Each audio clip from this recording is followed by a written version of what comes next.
Hey guys. So I'm gonna try to keep it short because I'm sleepy, so I'm gonna go to bed. I don't know why I've decided to start filming on my bed. That's where I'm at.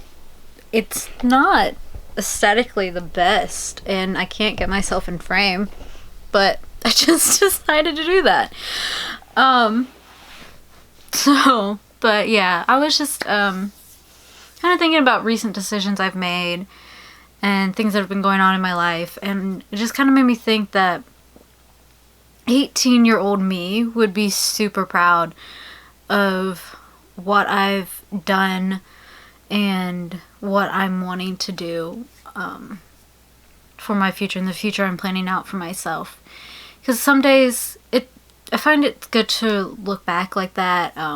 Just think about like, what would 18-year-old of you think that, like, that is good, and kind of helps, because you can get in a rut sometimes and feel like you're not going anywhere, or it doesn't seem to matter what you're doing. Nothing is happening, nothing is changing. But when you look back, you're like, oh, actually, I gotta keep this short because my battery is flashing at me. But yeah, like, so this was 11 years ago now.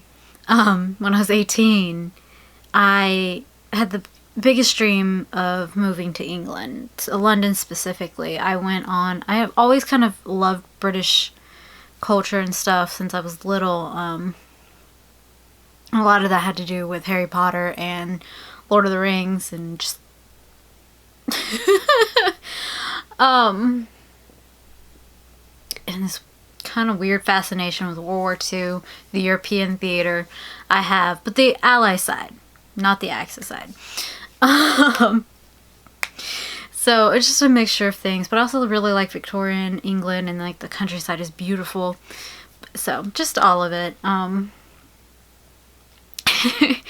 So I really wanted to do that, and I just got to the point I never thought that would happen. And it still might. I'm not saying I'm moving to England if that does happen, but I will be applying to a graduate program in London, and it's perfect in combination with other things I want to do in the future back here in the States. I will come back, maybe, no promise. But I was just thinking about it, and 18-year-old me would be so happy. I mean, I'm so proud, because when I was 18, I didn't want to go to college. I briefly talked about this before. I went to college to do it because that was what you did right out of high school. And I ended up dropping out my first semester because I wasn't ready for it. I hated it. I had good grades. That was fine, which I found college I was much more successful at than I was in the public school system. Just because most are smaller class sizes, you have one-on-one teacher time, there's office hours, you can talk to the professor. Well, I've had some bad ones that I've just dropped the class because they weren't great. But you can get help, and that's a lot harder to do or at least in the schools I went to. I'm not sure about other ones, but it's like, if you didn't know it, oh well.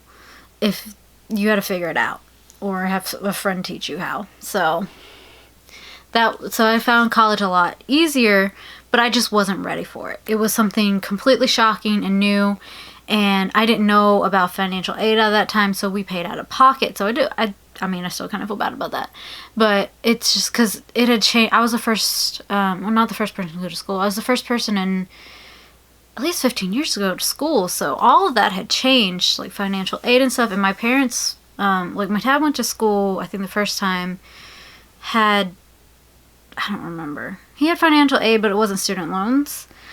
And it wasn't like Pell Grant, or Hope may have existed, because he went to school in the 90s. I don't remember. Hope is a Georgia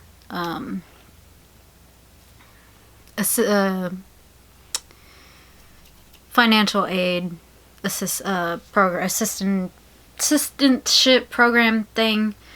You have your GPA is at like 3.5 or higher, and you're doing so many hours, you'll get some pay assistance. But so we didn't know what that was about, and I just kind of got thrown into it. And while I was doing okay, I hated it. I didn't like the classes I was taking. I knew nothing about college. I didn't know that you had to take like these core classes and you really wouldn't get into your major classes until your sophomore year. I didn't know any of that. Because the way colleges had been explained to me was that you pick a major and you study that. You didn't do anything else around that. So I hated it. And so I dropped out, and then I was going to go back to school in England. I wanted to desperately, but I didn't really know what I wanted to do. I had some ideas, and I ultimately ended up going back to local colleges, did really well, and now I'm in a place where I can go to school in England. I know how financial aid works. I know how to get financial aid. I know what I have to do. I have a decent paying job now where I can save up to move over there.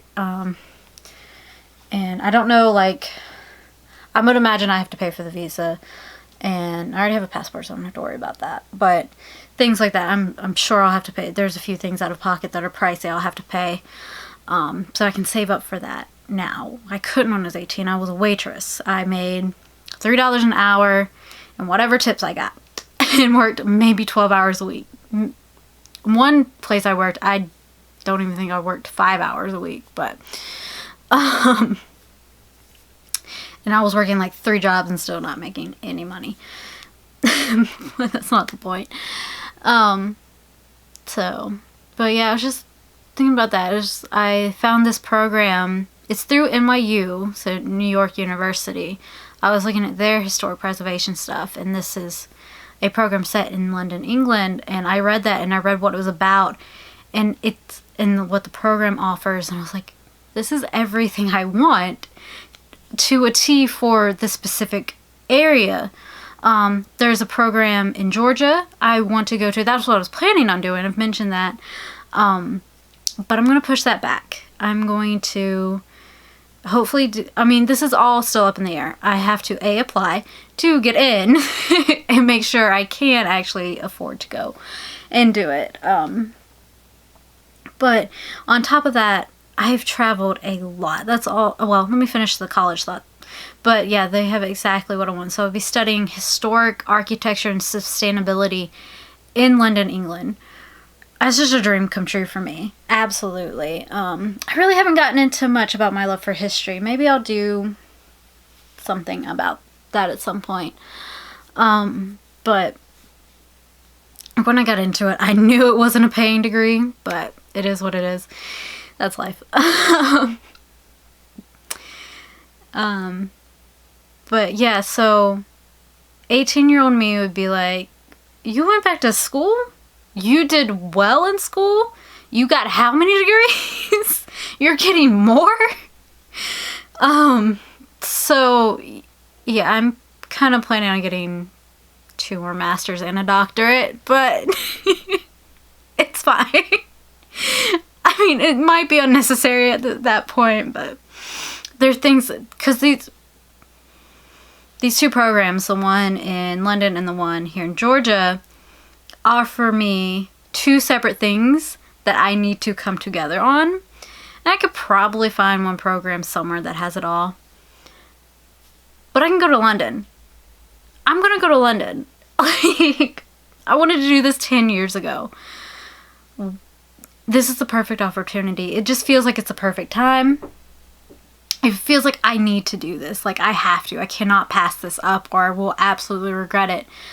Because the U.S. school program, it's still going to be there. I'm sure. If it's not, we'll raise money and bring it back. So, because, yeah. And the one in UGA, I was trying not to tell you the school, but I did anyways. The one at UGA, the program, will help me with my doctorate. The program in London will help me with what I want to do post-doctorate. And that's the proper housing for homeless I've briefly talked about. Because the sustainability aspect of it. And, And again, like 18-year-old me was like, oh, you figured it out. You finally figured it out. And it took me these last few years. I would say the last 3, if not more. I mean, I've been flipping all over the place, but I finally settled on something, and I'm really excited about it. And I hope it works out. So, fingers crossed on that. And like, yeah, it's just like 18-year-old me is like, not only are you do this education, and it's kind of finally starting to pay off after all this time, and you're gonna do even more. And it's not only that, but how much I've grown in the last 10 years. Just, I'm a lot less judgmental. I used to always try to be less judgmental, but more so than maybe your average person. But then I would catch myself sometimes, so definitely I'm a bit better about that. I'm more honest with myself, which is really important. I would lie to myself all the time. And finally figuring out who I am as a person, that took a really long time for me to do. I mean, literally like 3 weeks ago, maybe a month ago, I finally realized I'm gender fluid, with the help of some friends of mine, because I always have been fairly androgynous, and I was like, well, androgynous doesn't really seem to cover. That feels like exterior to me, and this is more of an interior thing, but I didn't feel non-binary, but she is fine. Pronouns don't bother me. I do lean more femme than I do masculine, but, yeah, so, surprise! There's that too. But just being more open about myself, and more open and honest to other people, not hiding as much. I mean, I still keep a lot of things to myself. I'm not just some open book, despite putting myself out on the internet. It may seem that way, but there's a lot I hold back, for everyone's sanity, honestly. I am less self-destructive. And I wasn't self-destructive in a bad way. I just was like, I don't know what I'm doing in my life. I'm spiraling out of control. Fuck it. I'm gonna do whatever I want. And thankfully, that didn't get me anything bad. And I never did anything crazy. Like, I've never touched any drugs of any type. Hey, I don't consider weed a drug. It's not. But I did try my first CBD product about 3 months ago. And I was just like, all it did was taste gross. Well, it didn't taste terrible. It had an aftertaste to it. And that was it. I don't know. It works for some people. Maybe I gotta try something else. But, and I didn't really drink. I did most of my drinking in college and at Dragon Con still. But I still don't go heavy. My kidney is the thing that keeps me grounded for sure. Because I don't want to go back on dialysis. I think that's like the scariest thing. Because I'm not really scared of dying or death. I don't want it to come anytime soon. I want to live a very full and long life. But I also don't want to, but mainly I don't want to be hooked up to a machine 3 times a week for hours on end, my blood being taken out, cleaned, and put back in because my body can't do it anymore. That really sucks. That's what dialysis basically is. And I don't want to do that, so I want to keep this kidney as long as possible. So that's another thing, just taking better care of myself, being cognizant of that. And I feel like I'm more loving and caring and open about those feelings with people. And I mean, maybe that's why. No, I wouldn't say that's why I got into the abusive relationships. Maybe a little bit. Maybe I was just too wanting to understand them. And I mean, definitely fixing them is part of the problem. And I've finally come to realize that. And that was self-destructive in itself. Kind of just, at least for me it was, kind of wanting to fix people you know aren't going to change. So why are you doing this? You're just making yourself miserable.